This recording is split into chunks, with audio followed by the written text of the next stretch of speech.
Kasus ledakan gas LPG di gudang milik pria bernama Sukojin pada Minggu tanggal 9 Juni kini bergulir di Pengadilan Negeri Denpasar.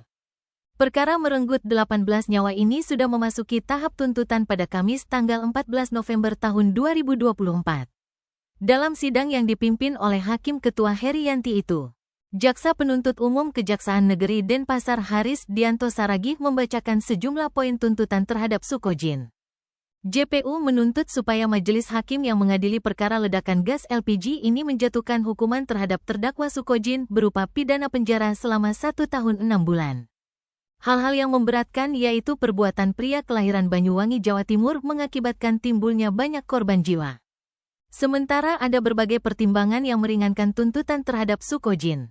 Terdakwa sudah bertanggung jawab mulai dari atas biaya rumah sakit para korban, membiayai pengantaran jenazah, hingga biaya pemakaman korban di kampung halaman masing-masing. Selain itu, para pihak keluarga korban sudah memaafkan terdakwa dan menganggap kejadian ini adalah musibah.